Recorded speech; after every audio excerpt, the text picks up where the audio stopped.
Alright, how's it going? My voice is not perfect, but at least it's a little bit better off. We can finally get a video on how to make an iron farm. This is going to be a combination system, both iron farm and a villager trading hall, because you need villagers for iron, so might as well have the trading hall right there.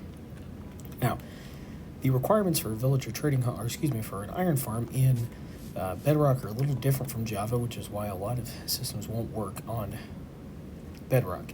Three major things that you need are going to be beds, workstations, and these guys. How's it going? You're supposed to take that job. Aha, good job, buddy. Specifically, we're going to need 3, 4, 5, 6, 7, 8, 9, 10, 11, 12, 13, 14, 15, 16, 17, 18, 19, 20 beds, and a minimum of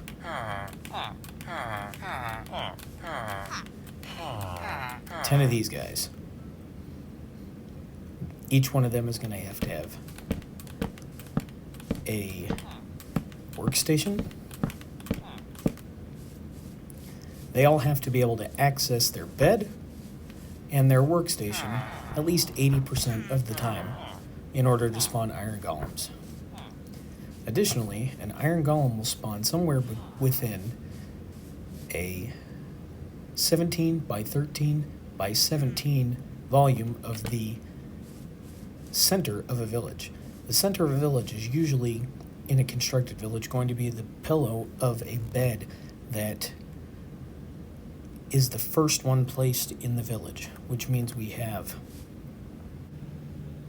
super fast mode to be able to put these down without boring you the entire time. Look at how fast I can go. Mess that one up. Gonna keep going. Hooray, nothing ever happened bad. Hey, there's a little dude spinning in circles. Come back over here, put these ones down. Then we go over here and put these ones down. And now we're gonna go 6 blocks up. 2, 3, 4, 5, 6, and 6 blocks down, which I can't do because this is a flat world. So anywhere within this area is where our iron golem may spawn. So we have to make sure that we are forcing him to spawn within a certain area so that we can get rid of him. Speaking of getting rid, I have some work to do. I'll be right back. Alright, now that all our villagers have gone on holiday, we can get to work. That's right, they've gone on holiday. Don't question me.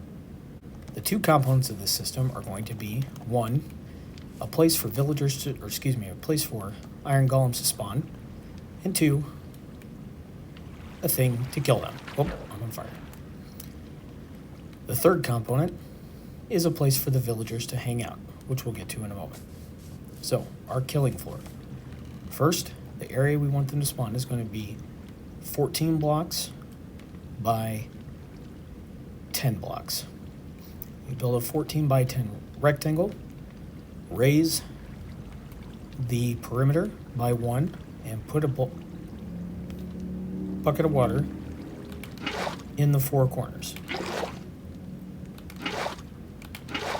This will create the water flowing into the middle.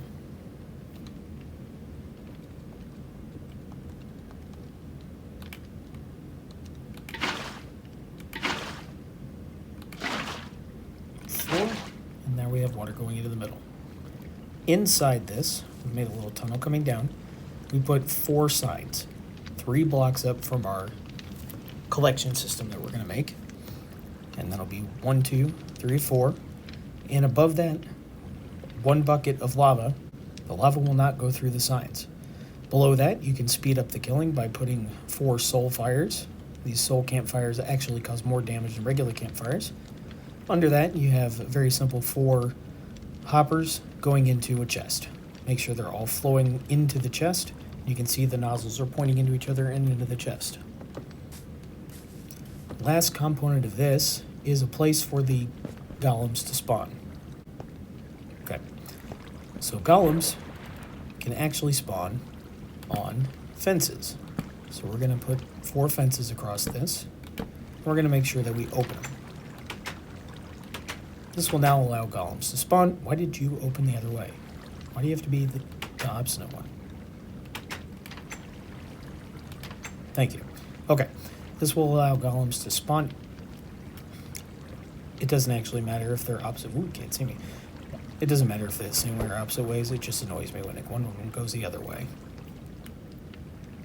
So, we've got our 4 gates here. This will allow golems to fall through here. They can spawn here. They can actually spawn in the water as well, but they're going to spawn within this area. Now we need to make sure that this area is within the parameters that we set for where the golem can spawn based on the first bed. As far as where to put the villagers, it really doesn't matter what kind of villager housing you make, as long as it's something where they have access to both a bed and a workstation.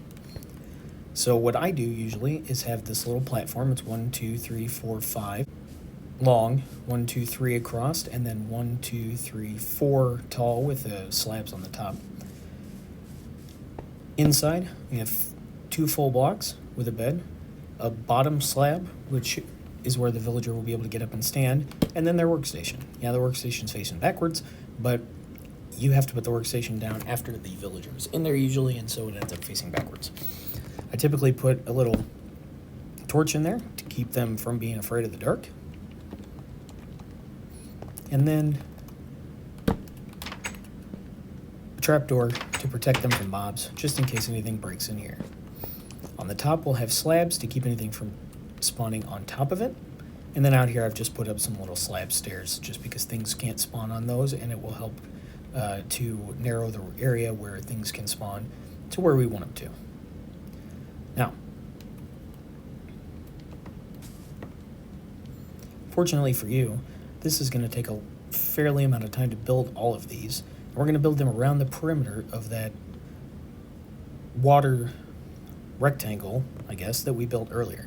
So, through the magic of editing, you don't have to sit through that. Again, we can turn around, and it's been added. So, this adds the spots for all the villagers. As you can see, it's not exactly symmetrical on the way around. You can build these however you want. You can build out from the wall a little bit and have stalls here as well. If you can stop this one to make this side go, however you want to get the villagers up here. The key is they just need to be around the perimeter. You need to have at least 20 beds and 10 villagers. So I typically want as many villagers as possible because this is going to increase the spawn rate. Next thing we need to do is go through the laborious task of getting our villagers in here, which thankfully in creative mode, not that hard. Quick check, sleep, sleep, sleep, sleep, sleep. Sleep, sleep, sleep, sleep, sleep, sleep, sleep. Sleep, sleep, sleep, sleep, sleep, sleep, sleep. Sleep, sleep, sleep. Alright. Okay, one other thing I forgot to say is that all of these top slabs have to be covered with something that golems can't spawn on. The easiest is carpet. You could also use glass or leaves if you wanted to. So now we fly up to the top. Let's take a look and see what's going on. If we land. Alright, now we land, we take a look up here, and we should be able to see our golems spawning. They can also spawn down in that chamber, which would be a little weird, but it can happen. So of course, if we watch for them, it's going to take forever for something to show up. Now watch closely as the idiot filmmaker goes in circles around this box, over and over, having no idea when a golem will show up, whether it will make him look like an idiot, or if this system will actually work. There we go. One popped up, and he falls down, catches on fire in the lava. If you come down here, you can see between the soul fire and the lava, he's getting taken out. Interesting that the signs don't burn, but they don't. Check the chest, and we'll see all kinds of stuff showing up. The rockets I threw down there earlier. Iron, they also drop poppy, and then this is unfortunately a cat killing machine as well, and it will drop straight into you. So now, let's take everything out of here, and let's AFK for a bit and see what we get. We'll go 5 minutes, see how much we get. Alright, it's now been 5 minutes, and I'm going to do this as voiceover because this machine is ungodly loud. You can't hear me. We look in here and we see that we've got about 30 iron in the chest after 5 minutes, which means that if we were to run this for an hour, we would end up with roughly 360 iron, which isn't too bad. And there you have it, how to build an iron farm. Hopefully this was useful, and if I can clarify anything, let me know. Thanks. Oh, bugger. Bye.